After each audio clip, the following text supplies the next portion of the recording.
بسم اللہ الرحمن الرحیم وبہ نستعین السلام علیکم ورحمۃ اللہ وبرکاتہ۔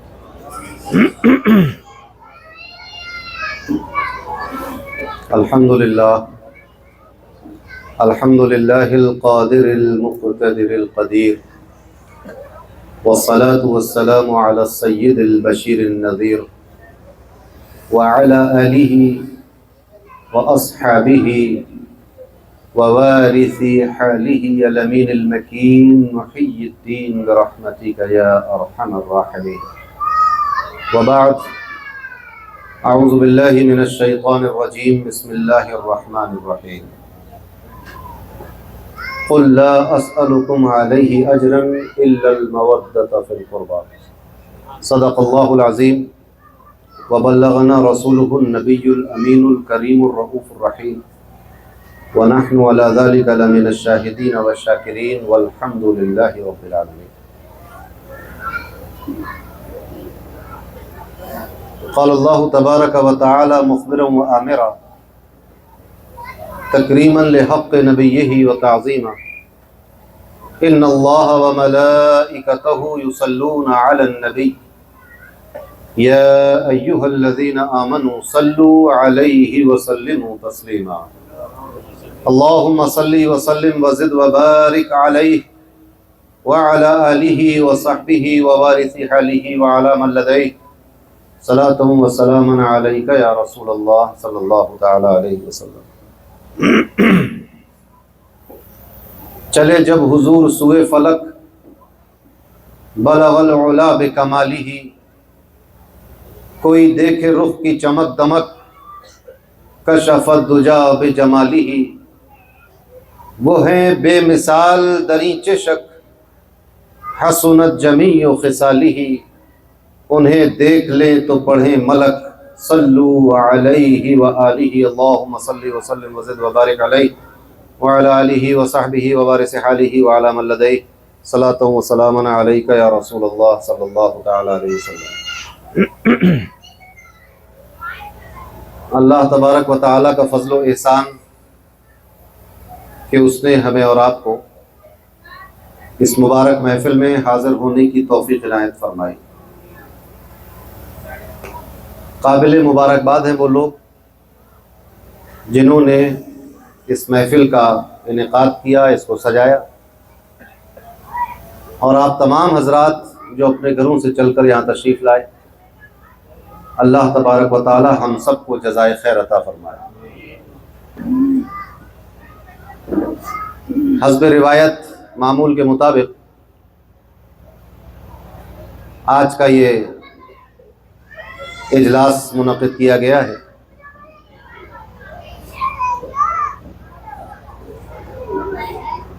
شہدائے کربلا کے اس عظیم کارنامے اور اس صبر اور استقامت کو یاد کرنے کے لیے اور ان سے سبق حاصل کرنے کے لیے اور اپنی زندگی کو اسلامی زندگی بنانے کے لیے شہدائے کربلا اور بالخصوص امام حسین رضی اللہ تعالی عنہ کی زندگی سے سبق حاصل کرتے ہوئے، فیض حاصل کرتے ہوئے، ان کی سیرت مبارکہ کے وسیلے سے نبی کریم صلی اللہ علیہ وسلم کی سیرت تک پہنچنے کے لیے اور اپنی زندگی کو اللہ اور رسول کی مرضی کے مطابق گزارنے کے لیے اس جلسے کا انعقاد کیا جاتا ہے، تاکہ ہم دنیا میں اچھی طرح زندگی گزار سکیں، اپنے دین کی، اپنے عقیدے کی، اپنے اعمال کی حفاظت کر سکیں، ہماری ذات سے کسی کو تکلیف نہ پہنچے، وہ برے کام اور غلط کام جو شیطانی اور یزیدی فکر سے تعلق رکھتے ہیں اس سے ہمارا کوئی رشتہ نہ ہو، قرآن و سنت کے مطابق ہماری زندگی گزرے۔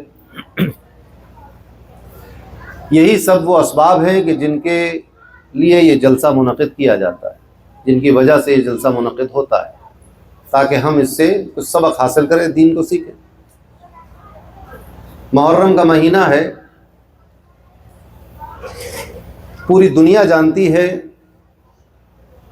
کہ اس مہینے میں نبی کریم صلی اللہ علیہ وسلم کے گھر والوں کے ساتھ کیا واقعہ رونما ہوا،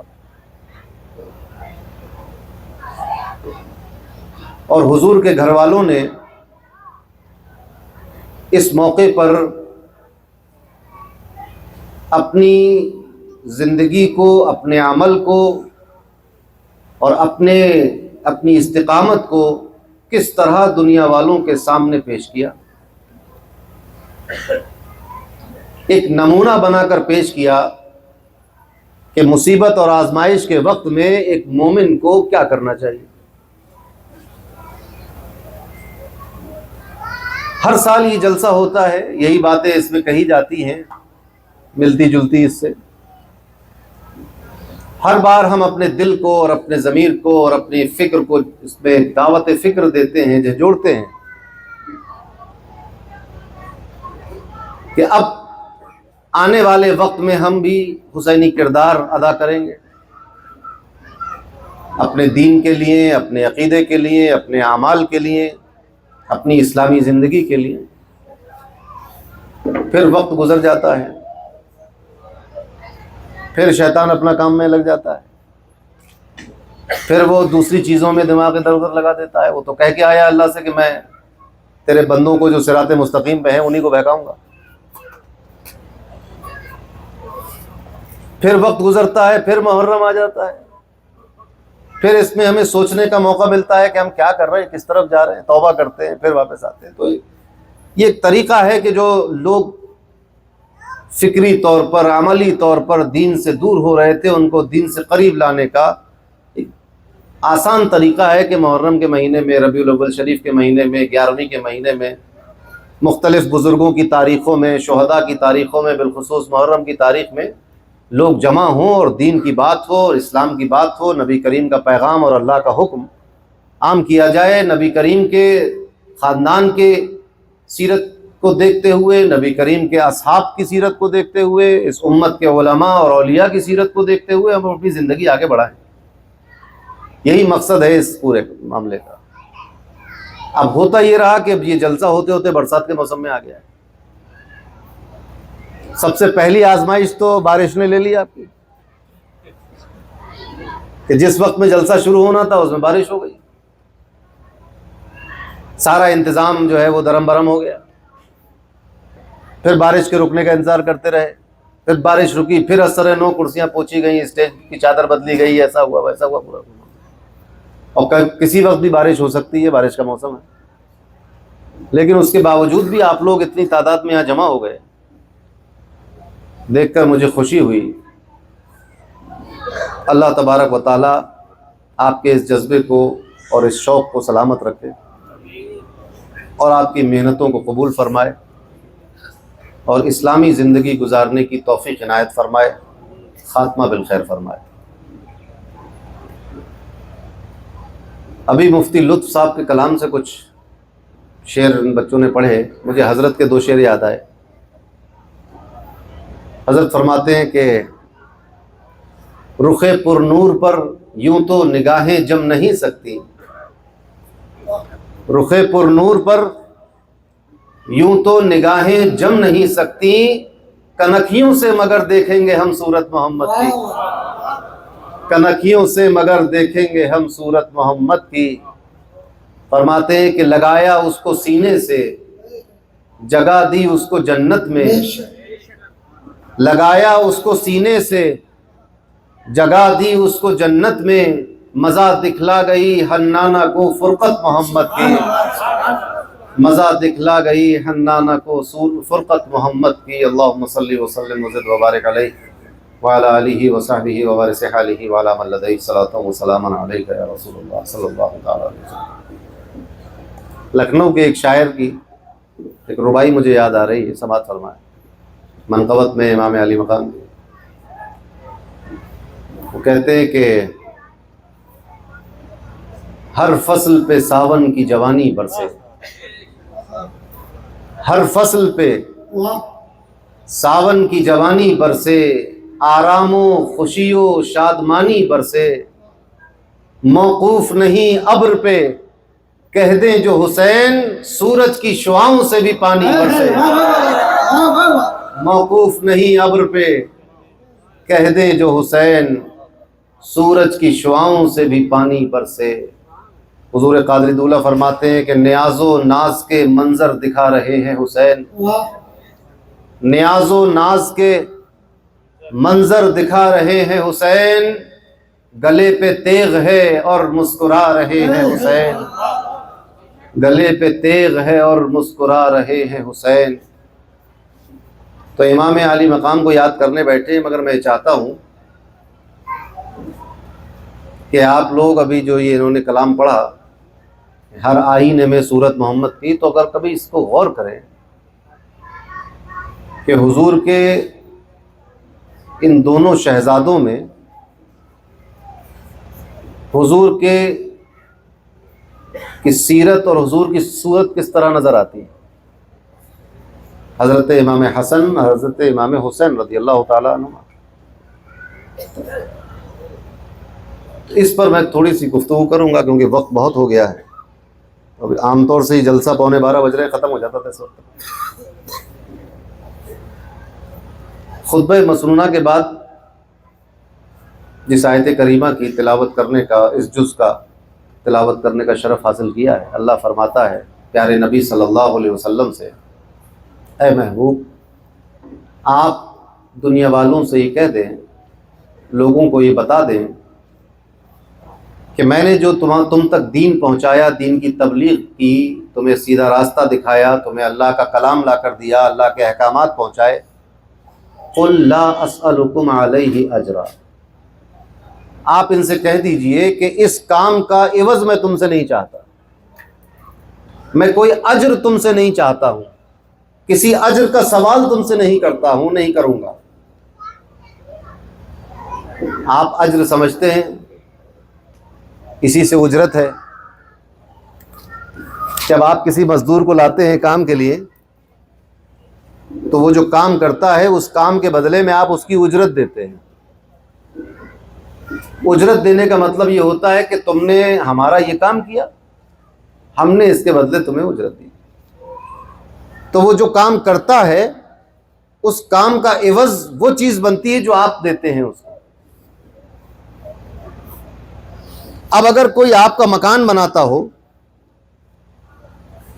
یا آپ کی ٹیکسی چلاتا ہو، گاڑی چلاتا ہو، رکشہ چلاتا ہو، آپ کے کھیت میں پانی دیتا ہو، آپ کے جانوروں کی دیکھ بھال کرتا ہو، آپ کے گھر کا سودا لاتا ہو، یا آپ کے بچوں کو کچھ پڑھا دیتا ہو، ٹیچر ہو، کوئی اسکول ہو، تو آپ اس کے بدلے میں اس کی اجرت دیتے ہیں۔ تو جیسا آپ اس سے لیتے ہیں سامان، اجرت اس کے حساب سے دی جاتی ہے۔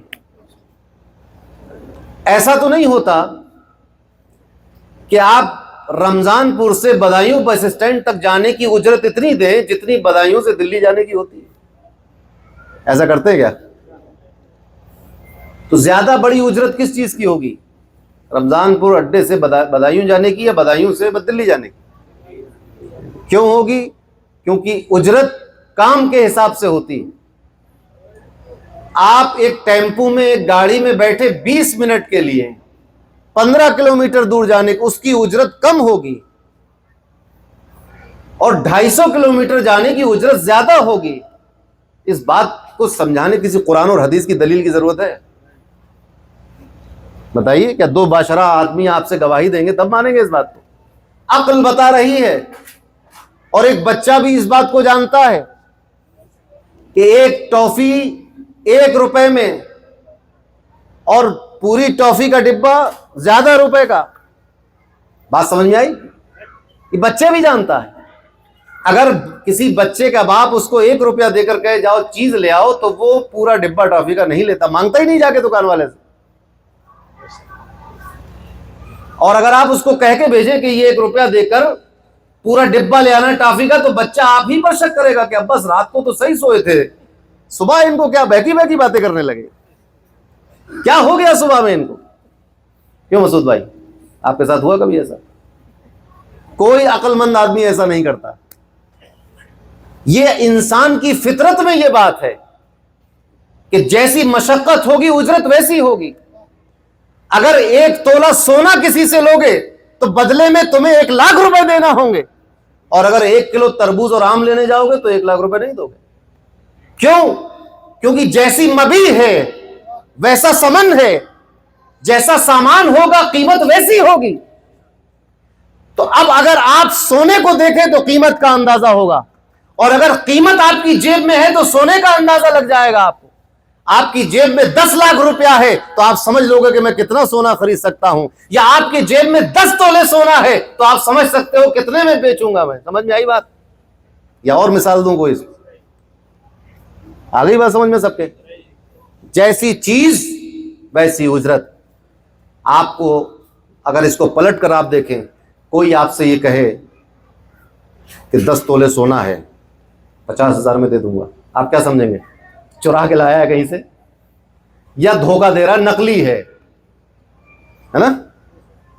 ایسا کوئی آدمی ہندوستان میں نہیں پایا جاتا جو مجبوری میں ایسا سودا کرے. مجبوری میں بھی نہیں ہوتا یہ سودا.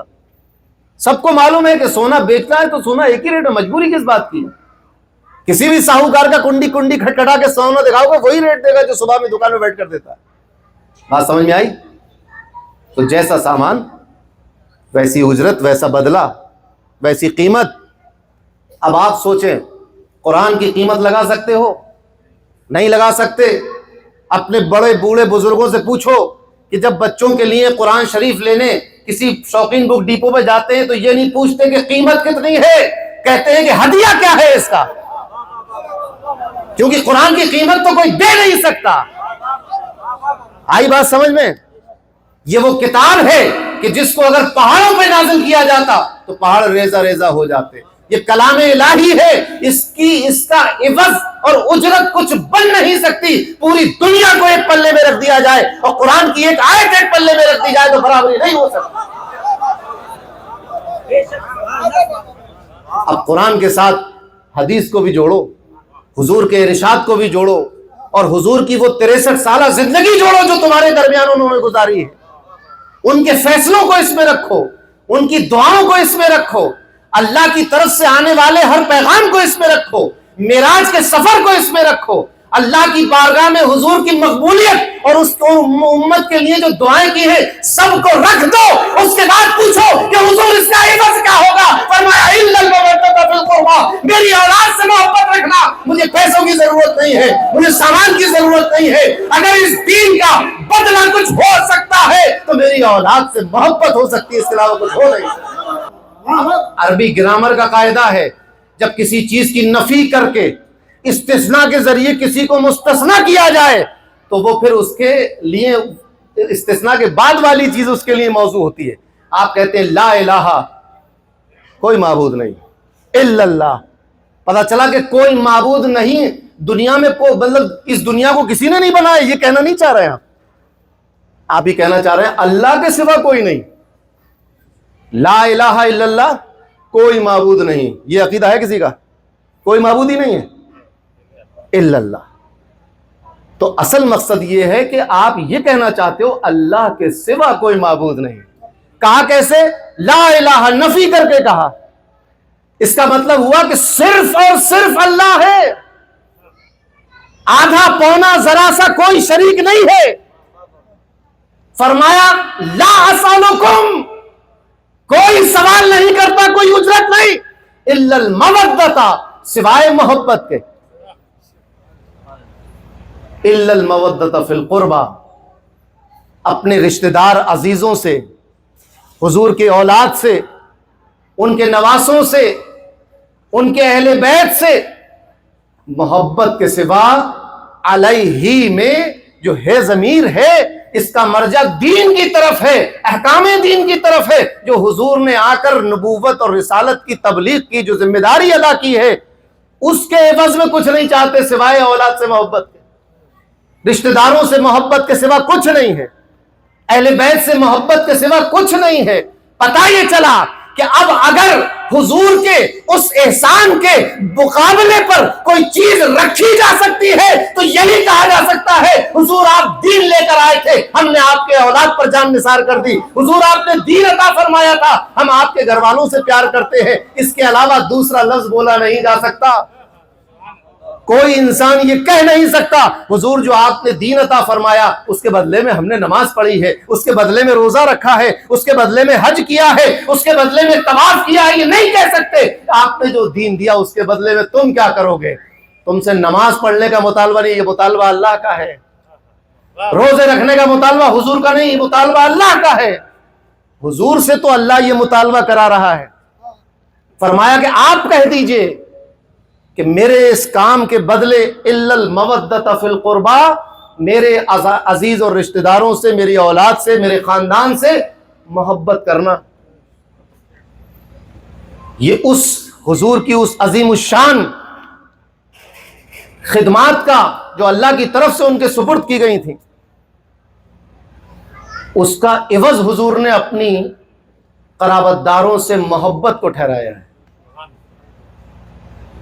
اور یہ حق اجرت طے کرنے کا حق اسی کو ہے جو کچھ آپ کو دے رہا ہے۔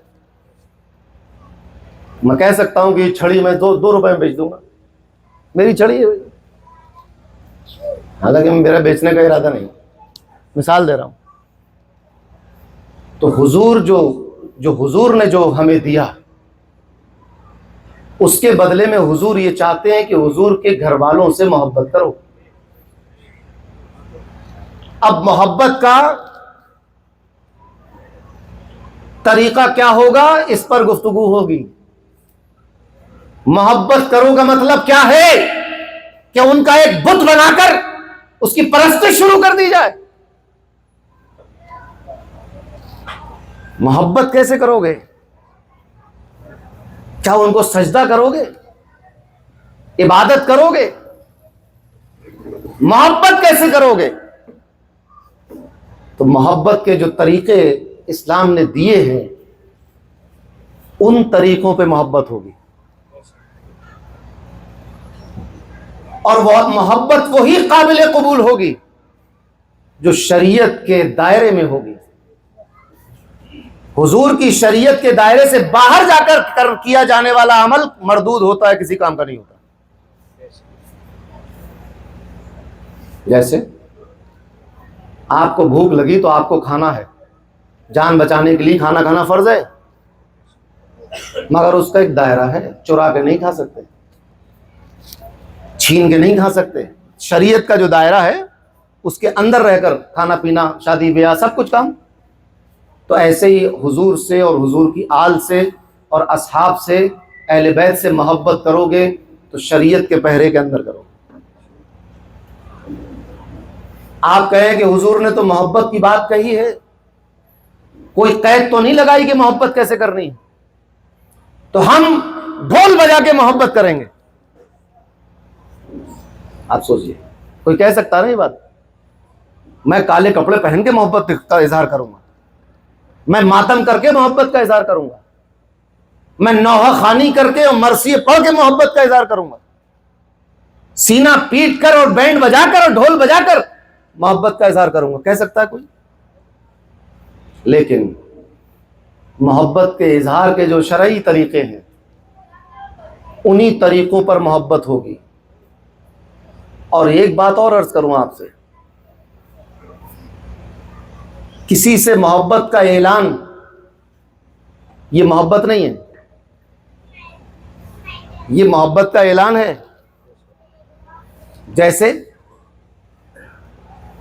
بخار میں جسم کا گرم ہو جانا، گرم ہونا بخار نہیں ہے، بلکہ بخار سے جسم گرم ہو جاتا۔ بخار کچھ اور ہے جس کی علامت یہ ہے کہ جسم گرم ہو جاتا ہے۔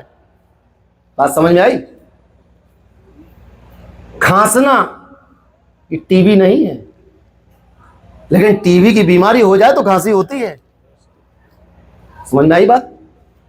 تو اعلان محبت محبت نہیں ہوتا، محبت کوئی اور شے ہے جس کا آپ اعلان کرتے ہیں، تو اعلان زبان سے کریں گے، یا عمل سے کریں گے؟ اس کے علاوہ کوئی اور طریقہ نہیں ہے اعلان کا. زبان سے کرو، عمل سے کرو. اسلام کا حکم یہ ہے کہ اسلام کی محبت، جو اسلامی محبت ہے، اس کا اظہار زبان سے بھی ہوگا، عمل سے بھی ہوگا. جیسے حضور کے عظیم ہونے کی بات زبان سے بھی ہوگی اور عمل سے بھی عظمت کہی جائے گی ان کی، تو اعلان ہوگا. مثلا حضور تشریف فرما ہو تو ان کی طرف پیٹ کر کے نہ کھڑے ہو جاؤ، یہ عمل بھی ہے نا. حضور تشریف لائیں تو آپ بیٹھے نہ رہیں، آپ بھی کھڑے ہو جائیں. حضور کی خدمت کو دوڑو. کوئی دیکھو سامنے حضور خرام ناز فرما رہے ہیں، سامنے کانٹا پڑا ہوا تو دوڑ کے جاؤ، اس کو ہٹاؤ. یہ عمل ہی ہے. اور زبان سے لوگوں میں کھڑے کرو کہ میں حضور سے محبت کرتا ہوں، ہم حضور سے پیار کرتے ہیں، یہ بھی کریے، نعت پڑھیے اور عمل بھی کیجیے. اب عمل کا اظہار کیا ہوگا؟ حضور تو ابھی اتنا تو ہم خوش نصیب، اللہ تعالیٰ عطا فرمائے کہ حضور کا دیدار ہو، لیکن حضور کی خدمت کا موقع تو ہمیں نہیں ملا. وہ تو صحابہ کو ملا، وہ خوش نصیب ہے. سوال یہ ہے کہ آج حضور سے محبت کا اظہار کرنے کے لیے کون سا عمل کیا جائے گا؟ حضور تشریف نہیں لا رہے ہیں کہ آپ جھاڑو لگا کے زمین صاف کر دیں. کیا کریں گے؟ دین نے رہنمائی کی کہ حضور سے محبت کا اظہار کیسے کرو. اپنی زندگی کو حضور کے حکم کے مطابق ڈھالو، سبحان اللہ، سبحان اللہ. ان کے کہنے کے مطابق چلو تو عمل سے محبت کا اظہار ہوگا. اور جب یہ عمل زبان کا ساتھ دینے لگے، زبان سے حضور کی محبت کا اعلان اور عمل سے حضور کی شریعت پر عمل، جب قول اور فعل ایک ہو جائے گا تو بتایا جائے گا کہ یہ ہے سچا محبت کرنے والا. ورنہ زبان کچھ اور ہو، عمل کچھ اور ہو، یہ منافقت کی علامت ہے اور پہچان ہے. زبان سے تو دین کا اعلان کیا جائے لیکن عمل دینداری والے نہ ہو تو یہ منافقت کی پہچان ہے. لما تقولون ما لا تفعلون. قرآن کہتا ہے تم ایسی بات بولتے کیوں ہو جس پر عمل نہیں کرتے. تو حضور کی محبت کا اعلان کرنے کے لیے اگر زبان اپنے آپ کو عاشق بتا رہی ہے اور نمازوں کے وقت میں مسجد سنسان ہے تو پھر یہ کون سی محبت کا دعویٰ ہے؟ یہ کیسی محبت ہے؟ حضور فرما رہے ہیں کہ نماز میری آنکھوں کی ٹھنڈک ہے. مسلمان صرف زبانی دعوے پر ہے. عمل جب تک قول کا ساتھ نہیں دے گا، قول و عمل جب تک ایک ساتھ نہیں ہوں گے، وہ سیرت کا آئینہ ظاہر نہیں ہوگا. اور جب وہ آئینہ نہیں بنے گا تو امتی کے کردار میں نبی کا کردار نہیں دکھائی دے گا. اور جب امتی کے کردار میں نبی کے کردار کی جھلکی نہ ہو تو پھر وہ سچا وفادار امتی نہیں ہوتا.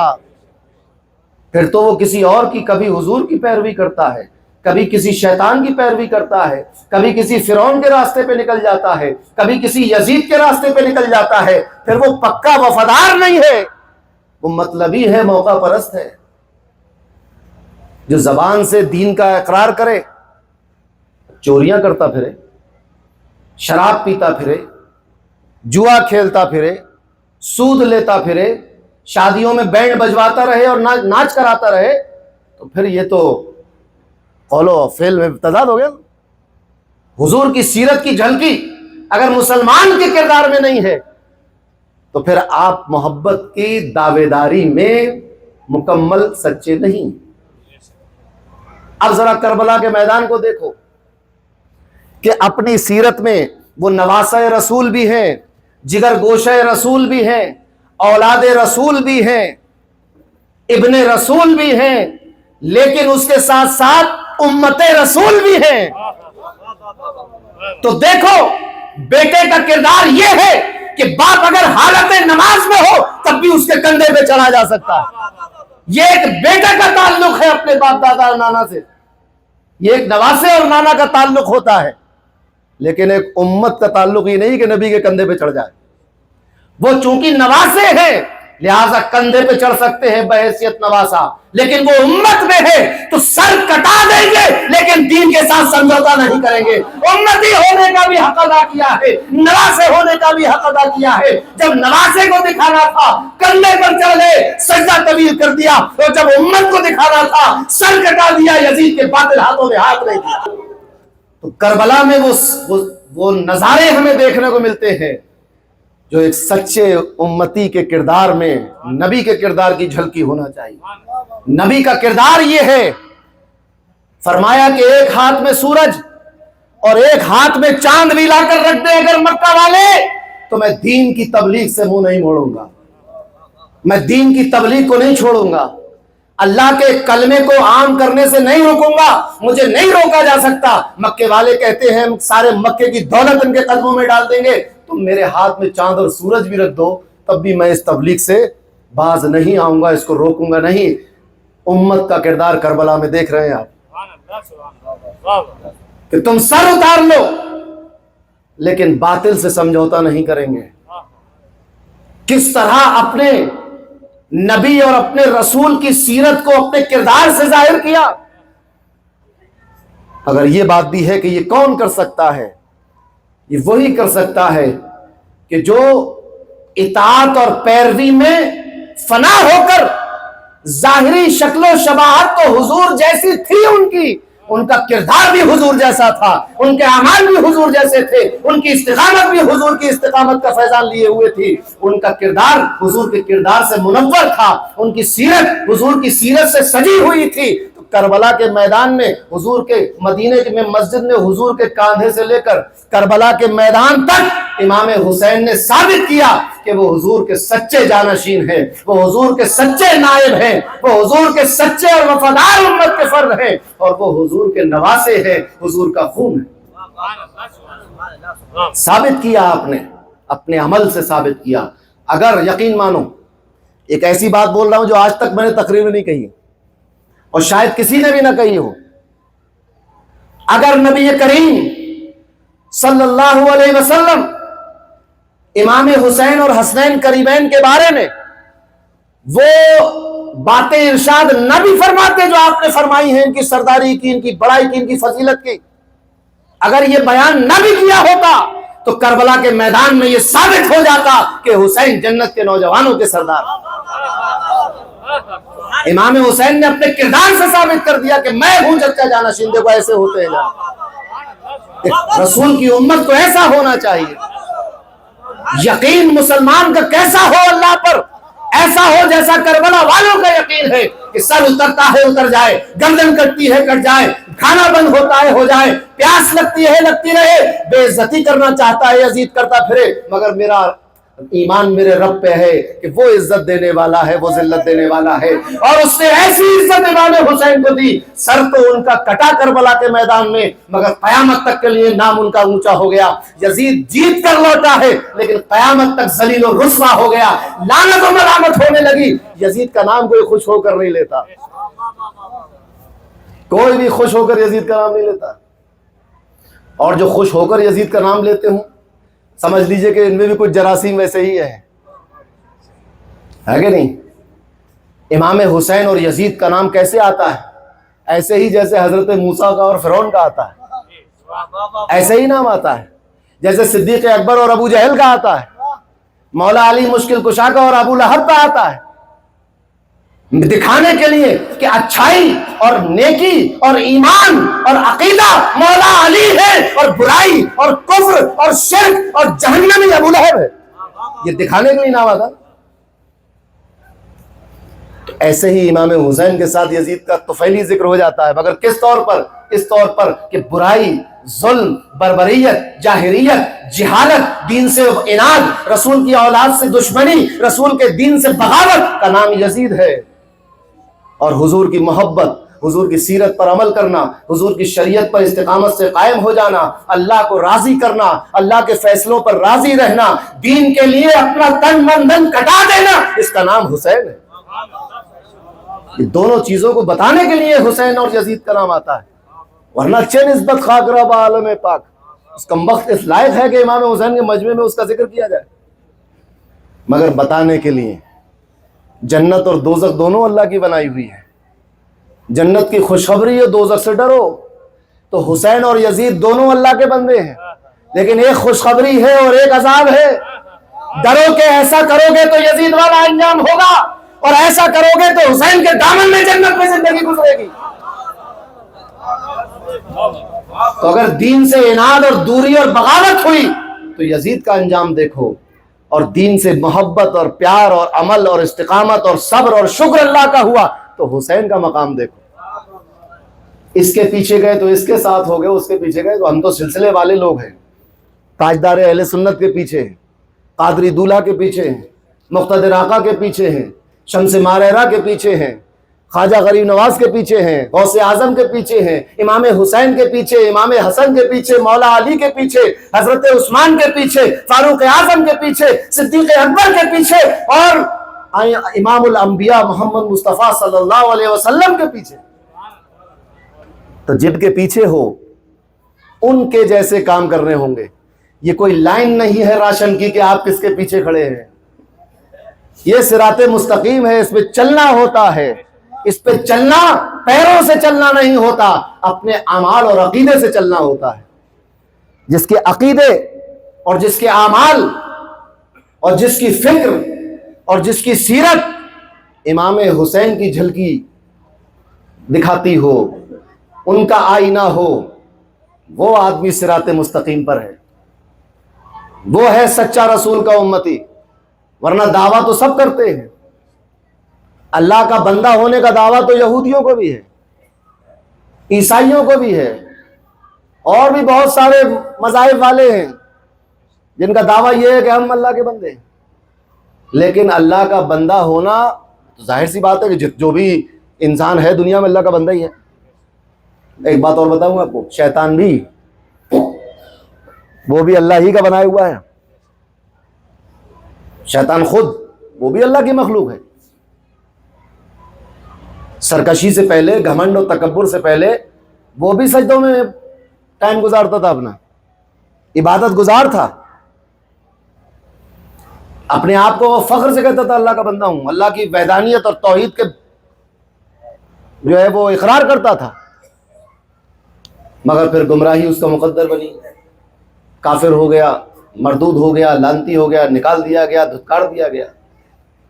بندہ تو وہ بھی ہے، اس کی بھی زندگی اللہ کے ہاتھ میں ہے، اس کو بھی سانسیں اللہ کی طرف سے ملی ہے، اس کو بھی مہلت اللہ کی طرف سے ملی ہے، اس کو بھی جو طاقت اور قوت ہے اس کے پاس وہ بھی اللہ کی طرف سے ہے، وہ بھی تو اللہ کا ہی بنایا ہوا ہے.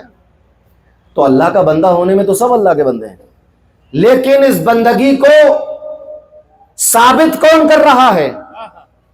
کون ہے کہ جس کے اعمال اور اقوال، قول و فعل سے اللہ کی بندگی ثابت ہوتی ہو؟ بندے سب ہے، بندگی کون کرتا ہے؟ بات یہ ہے بندگی کرنے والے بندے کون ہیں؟ تو بندگی اسی کی ہوگی جو حضور نبی کریم صلی اللہ علیہ وسلم سے فیض لے گا، وہی بندگی ہے. تو حضور کی سیرت اور کربلا کا میدان اگر آپ دونوں کو سامنے رکھ کر دیکھیں تو اس کربلا کے میدان میں حضور کی حیات طیبہ اور سیرت مبارکہ کا فیض آپ کو دکھائی دے گا. استقامت، صبر اور آزمائش پر پورا اترنا حضور کی سیرت میں جو آپ کو دکھائی دیتا ہے وہی کربلا والوں کی سیرت میں دکھائی دے گا. یہاں تو 3 دن کے بھوکے پیاسے تھے. نبی اکرم صلی اللہ علیہ وسلم کے گھر تو مہینے مہینے چولہا نہیں جلتا تھا، پیٹ پر پتھر باندھ لیا کرتے تھے. یہ سبق جس نے یاد رکھا اور وقت پڑھنے پر عمل کر کے اپنے کردار کو ثابت کر دیا، اس کا نام امام حسین. جس نے دنیا کی دولت کو ٹھکرا دیا اور نظر اپنے مولا کی مرضی پر رکھی، اس کا نام حسین ہے. حضرت فاروق اعظم نے ایک موقع پر حضور سے عرض کیا، یا رسول اللہ، یہ اللہ کے دشمن اتنے آرام و آسائش میں رہتے ہیں. حضور کھجور کی سوکھی پتیوں کا بستر بنائے ہوئے تھے، اور آپ کے پیر بھی اس سے آگے نکل جاتے، چھوٹا تھا بستر، اور کھجور کی سوکھی پتیوں کا تکیا بھر لیا تھا اس میں چمڑے میں، آرام کرتے۔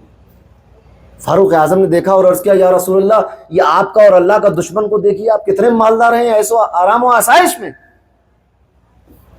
تو اگر آپ چاہیں، مطلب یہی تھا کہ حضور آپ اگر چاہیں دعا کر دیں تو سب حالات بدل جائیں گے۔ آپ نے فرمایا عمر کیا تم اس بات پر راضی نہیں ہو کہ دنیا کی چند روزہ زندگی میں ان کو آرام مل جائے اور قیامت کے بعد جنت کی زندگی کے عیش و آرام ہمارے لیے ہو، اس پر راضی نہیں ہو تم؟ یہ کردار ہے نبی اور رسول کا۔ اب کربلا کے میدان میں ایک نواسا، ایک بیٹا، ایک اولاد، ایک امتی کھڑا ہے جو سچا جانشین و وارث ہے، اس کا کردار بھی یہی ہے۔ ہاتھ ملا لو تو دنیا تمہاری ہے، ہاتھ ملا لو تو دولت تمہاری ہے، ہاتھ ملا لو تو سرداری تمہاری ہے، ہاتھ ملا لو تو جان بخش دی جائے گی، ہاتھ ملا لو تو گھر واپس جانے دیا جائے گا، ہاتھ ملا لو تو استقبال کیا جائے گا۔ مگر یہ اس رسول کے نواسے اور امتی ہے کہ جنہوں نے اس دنیا کی حیثیت ایک ٹوٹے ہوئے مچھر کے پر کے برابر بھی نہیں سمجھی۔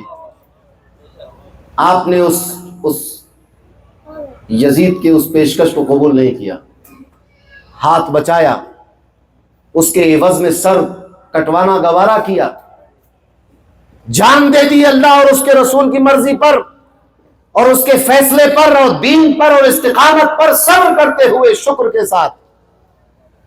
لیکن دنیا کی کوئی حیثیت اور اہمیت آپ کی نظروں میں کوئی جگہ نہیں بنا سکتی۔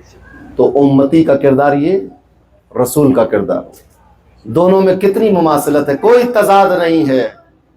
جب امتی کا کردار اپنے نبی اور رسول کی سیرت سے ملنے لگے تو سمجھو کہ اس کی زندگی کامیاب ہے۔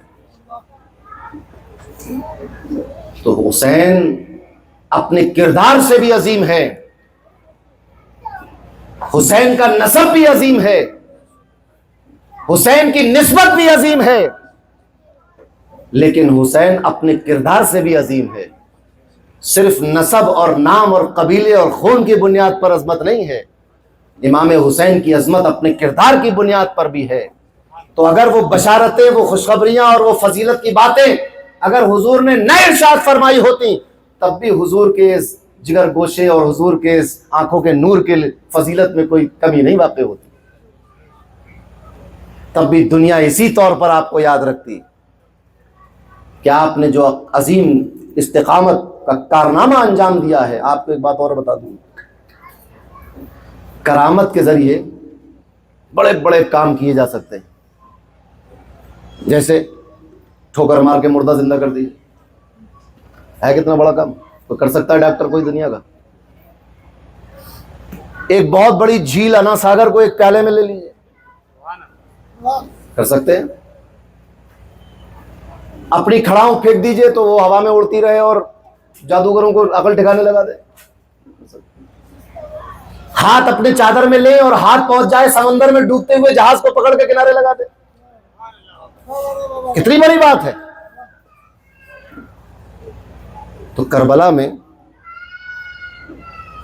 جس ذات گرامی کا سامنا یزید کی مصائب اور یزید کے ظلم کے سامنے تھا، وہ انا ساگر کو کوزے میں بند کرنے والے کا بھی دادا ہے، اور ٹھوکر مار کر مردے زندہ کرنے والے شیخ عبد القادر جیلانی کے باپ کے باپ کے باپ کے باپ کے باپ کے باپ کے باپ کے بھائی کا نام امام حسین۔ حضور غوث اعظم امام حسن کی اولاد میں ہے اور امام حسین ان کے جد اعلیٰ کے سگے بھائی اور حضور غوث اعظم کے دادا ہے۔ دادا کا بھائی دادا ہوتا ہے۔ اور دوسری بات، جب دو بھائیوں کی اولادوں میں آپس میں شادی ہو جائے تو ایک بھائی نانا ہو جاتا ہے، ایک دادا ہو جاتا ہے۔ تو اگر اس طور پہ دیکھو تو حضور غوث اعظم کے والد امام حسن کی اولاد میں ہے اور والدہ امام حسین کی اولاد میں، تو نانا بھی ہے دادا بھی ہے۔ تو جو مردے زندہ کر رہا ہے بغداد میں، اس کے نانا اور دادا کربلا میں سر کٹا کے بس عاجزی انکساری سے کچھ کر نہیں سکے، ایسا نہیں۔ سوچئے کہ جب پوتے کے پوتے کے پوتے کے پوتے کے پوتے کا عالم یہ ہے کہ اگر ٹھوکر مار دے تو مردہ زندہ ہو جائے، تو اس پوتے کے دادا کے دادا کے دادا کے دادا کے دادا کا عالم کیا ہوگا؟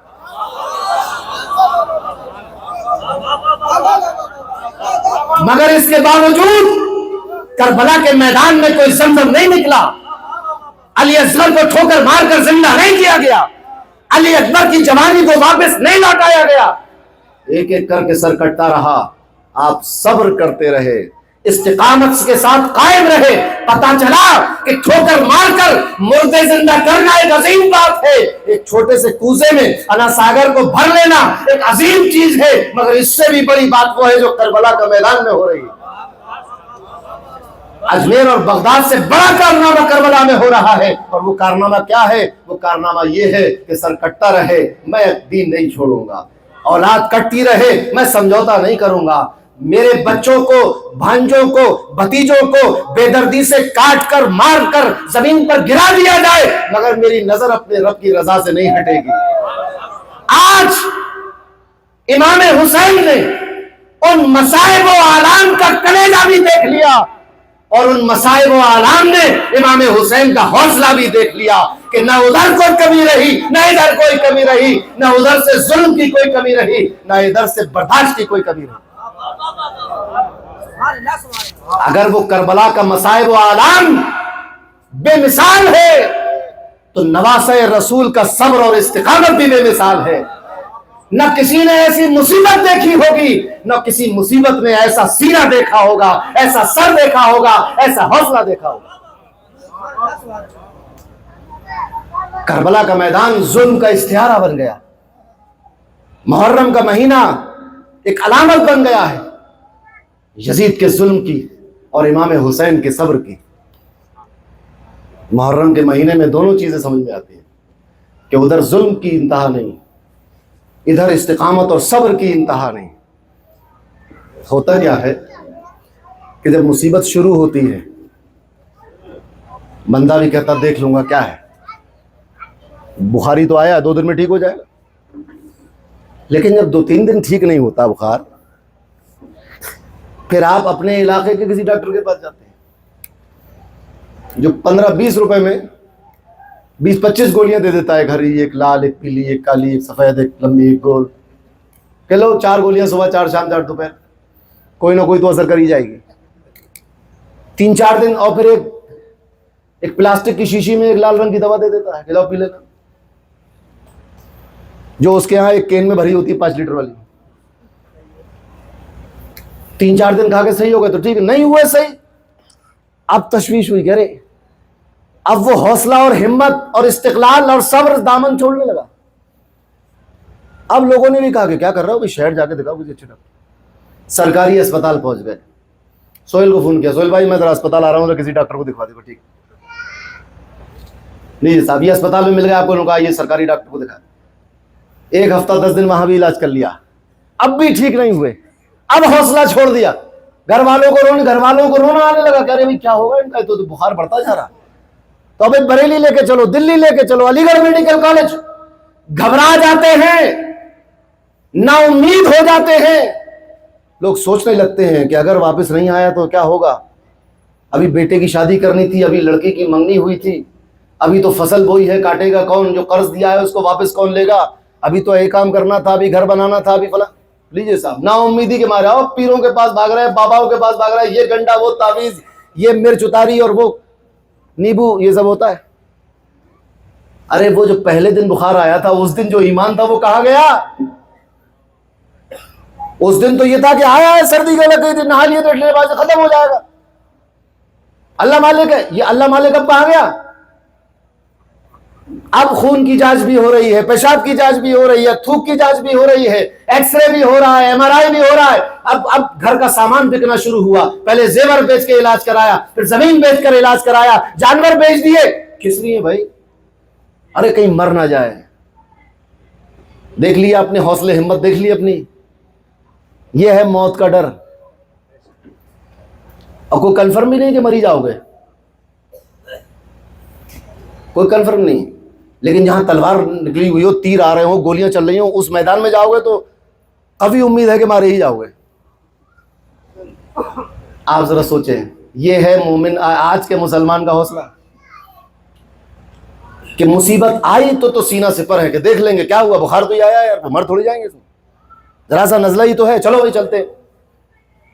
لیکن 10 15 20 دن مہینہ بھر اگر بخار رہا، نزلہ زکام رہا، تو جتنی بیماری نہیں اتنے اس سے زیادہ تو محلے والے خاندان والے بیمار کرتے تھے کہ ٹی وی تو نہیں ہے، کہ پھیپھڑے تو خراب نہیں ہو گئے، فیٹی لیور تو نہیں ہوگا، بھائی خون چیک کرایا کہ ایل ایف ٹی کرا لیا کہ نہیں کرا لیا، سی بی سی کرایا کہ نہیں کرایا. ہر آدمی مشورہ دے رہا ہے کہ فلاں حکیم صاحب کے پاس چلے جاؤ، اس ڈاکٹر کے پاس، ارے یہ ڈاکٹر سے نہیں وہ ڈاکٹر، سب چل رہا ہے. اس آزمائش جو آزمائش آئی تھی بیماری کی شکل میں، اس آزمائش سے بھی بندہ بھاگنے لگا. جو بخار اور کھانسی اور نزلے اور زکام کی صورت میں آئی تھی اس سے بھاگنے لگا. اب ذرا سوچو کہ کربلا کے میدان میں آزمائش کس صورت میں آ رہی ہے. اپنے چھوٹے 6 مہینے کے بچے کی حلق میں تیر لگنے کی صورت میں آ رہی ہے. علی اکبر کے گردن شہید ہونے کی شکل میں آ رہی ہے. بھانجے بھتیجے بھائی قتل ہوتے جا رہے ہیں. اس شکل میں آزمائش آ رہی ہے اور امام حسین کا قدم آگے بڑھتا جا رہا ہے. پیچھے نہیں ہٹتے، لاش لا کر رکھتے ہیں، ایک قدم آگے کھڑے ہوتے ہیں. مصیبت بھی حیران رہ گئی ہوگی کہ یہ کیسے حوصلے والا انسان ہے، یہ کیسی ہمت والا جوان ہے جو مصیبت کے بڑھتے، جس سے جیسے مصیبت بڑھتی جا رہی ہے، جیسے جیسے آزمائش بڑھتی جا رہی ہے، ویسے ویسے حوصلہ بڑھتا جا رہا ہے، ویسے ویسے ہمت بڑھتی جا رہی ہے. اللہ پر ایمان ایک لمحے کے لیے متزلزل نہیں ہوا، کیونکہ امام حسین کے دل اور ذہن میں یہ ایمان پختہ تھا کہ پوری دنیا بھی اگر میرا نقصان کرنا چاہے تو کر نہیں سکتی جب تک رب نہ چاہے، اور پوری دنیا بھی مجھے فائدہ دینا چاہے تو دے نہیں سکتی جب تک رب نہ چاہے. تو جو ہے وہ رب کی مرضی ہے، تو پھر پیچھے ہٹنا کیا، پھر دل چرانا کیا. تو یہ حوصلہ امام حسین کا، ہمت امام حسین کی. کس سے؟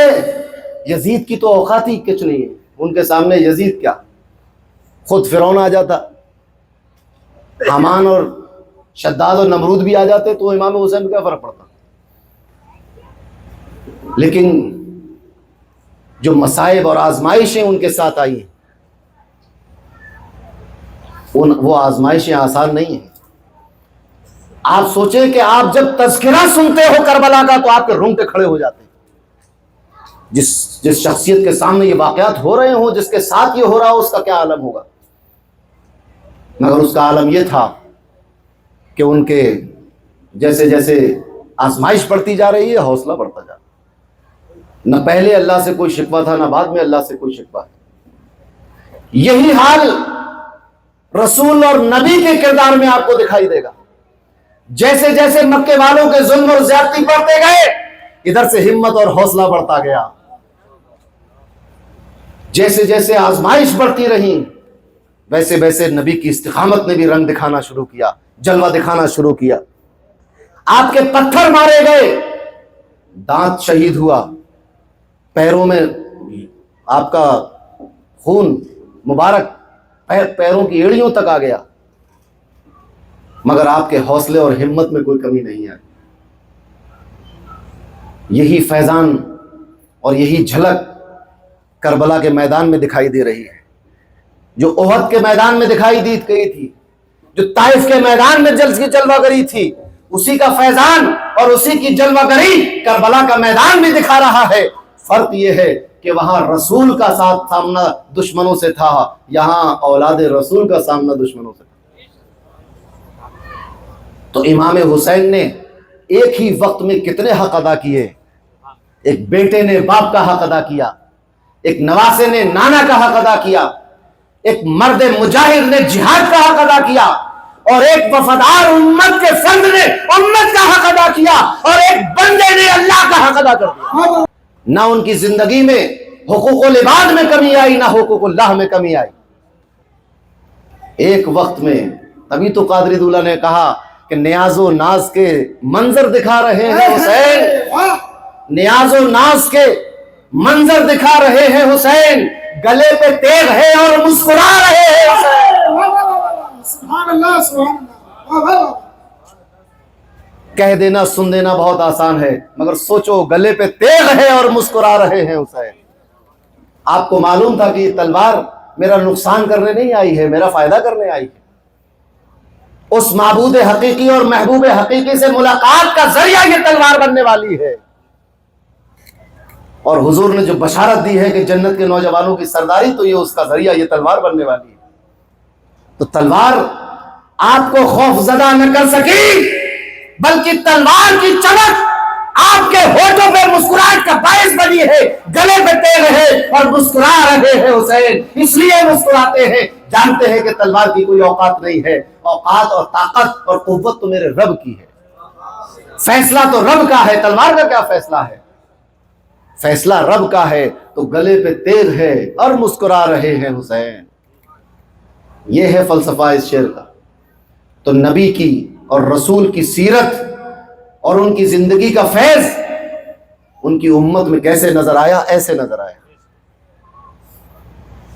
امام علی مقام کے والد حضرت مولا علی مشکل کشا کرم اللہ وجہ الکریم کی زندگی دیکھو، یہی جھلکی نظر آئے گی. عثمان غنی کی زندگی دیکھو، یہی سیرت کی جھلکیاں نظر آئیں گی. فاروق اعظم کی حیات کو دیکھو، یہی نبی اور رسول کی جو سیرت ہے اسی کے جلوے نظر آئیں گے. صدیق اکبر کی زندگی دیکھو، رسول کی زندگی کے جلوے نظر آئیں گے. یہ ہے سچے امت کے وہ افراد کہ جن کے اعمال اور کردار سے رسول کے کردار اور اعمال کی طرف ہمیں رہنمائی ملتی ہے. اور کربلا کے میدان میں حسین کا وہ کردار ہے جس کردار سے نبی اور رسول کے کردار کی طرف رہنمائی ملتی ہے. تو امام علی مقام صرف جسمانی ساخت میں حضور کے مشابہ نہیں تھے، بلکہ اپنے اعمال اور کردار میں بھی حضور کی شباہت ان کے اندر تھی.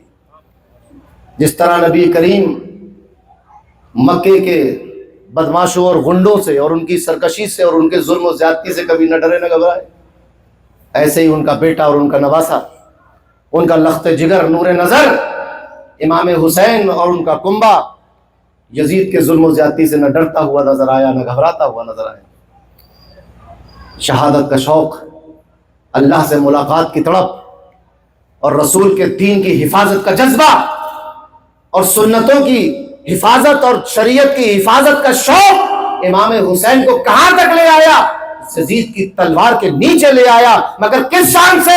گلے پہ تیل ہے اور مسکرا رہے ہیں حسین. مسکراہٹ اس لیے ہے کہ شریعت کی حفاظت کر لی ہے، دین کی حفاظت کر لی ہے، سنت کی حفاظت کر لی ہے، اللہ کے مذہب اور دین کی حفاظت کی ہے، اپنے عقیدے، اپنے ایمان، اپنے اسلام اور اپنے اعمال کی حفاظت کی ہے. جنت کا حقدار ہو گیا ہوں، جنت کی سرداری کا حقدار ہو گیا ہوں. اپنے کردار سے ثابت کیا کہ جنت کا سردار اگر کوئی ہے ہو سکتا ہے نوجوانوں کا تو وہ حسین. تو گلے میں تیل ہے اور مسکرا رہے ہیں حسین. یہ ہے فلسفہ امام حسین کے اس پورے کربلا کے واقعے. جس طرح امام علی مقام نے کربلا میں اپنی زندگی سے، اپنے کردار سے پیغام دیا امت کو، ہمارا کام یہ ہے کہ ہم ان کے اس عمل کو، ان کی اس قربانی کو، اس شہادت کو، اس ایثار کو اور استقامت کو اور صبر کو اپنی زندگی میں کی طرف لائیں، اپنی زندگی کو اس کی طرف لے جائیں. یہ کیسی بات ہے؟ یہ کیسی محبت ہے حضور کے رشتہ داروں سے، حضور کی آل سے اور امام حسین سے کہ محرم میں جلسہ اور فاتحہ تو امام حسین کی، لیکن سال بھر یزید والا کردار. شادی ہوگی تو یزید کے کردار پر ہوگی، میت ہو جائے گی تو یزید والا کردار ہوگا، خوش ہوں گے تو یزیدی طور پر، غم کا اظہار کریں گے تو یزیدی طور پر، کسی پڑوسی سے معاملات کریں گے تو یزیدی طور پر، دشمنی کریں گے تو یزید کے طور پر، دوستی کریں گے تو یزید والی، دین پر عمل نہیں کریں گے تو یزیدی کردار ہے. مگر محرم میں 1 دن کے لیے، 2 دن کے لیے، 3 دن کے لیے امام حسین، اسی کا نام منافقت ہے. ہمارے کردار میں سچائی ہونی چاہیے. امام حسین سچائی کا نام ہے. اب غور کرنا چاہیے ہمیں کہ ہماری زندگی میں کتنا جھوٹ ہے. اس جھوٹ کو نکالو، اس یزید کو نکال کر مار دو. اس یزید کی یزیدیت اور یزیدی فکر کا گلا گھونٹ دیا جائے، اس کی سرکشی کر دی جائے، سرکوبی کر دی جائے، اور امام حسین اور ان کے پیغام کو اپنایا جائے. جو ہمارے دلوں میں امام حسین اور کربلا والوں کی اور اہل بیت کی محبت چھاٹے مار رہی ہے اور جو لہریں لے رہی ہے، اس کو جوان کرو، بڑا کرو اور ظاہر میں پیکر بنا کر اپنے سامنے رکھو، اور پھر اپنی زندگی کو دیکھو کہ ہماری زندگی ان کے پیچھے پیچھے ہے کہ نہیں. اور پیچھے پیچھے پیدل چلنے سے نہیں ہے، آپ کربلا چلے جائیں کہ میں امام حسین کے نقش قدم پر ہوں، تو اس کا نام پیروی نہیں ہوتا. پیروی اس کا نام ہوتا ہے کہ جو انہوں نے کہا، جو انہوں نے کیا، جو جیسا زندگی ان کی گزری ویسے ہی ہماری زندگی ہو، تو یہ پیروی ہے. بدائیوں کے ایک شاعر نے کہا تھا یہی پیروی حسین ہے، ہر سال پڑھتا ہوں یہ شعر. یہی پیروی حسین ہے، کبھی غور تو نے کیا اثر، یہاں تو نماز سے بے خبر، وہاں سر کٹایا نماز میں.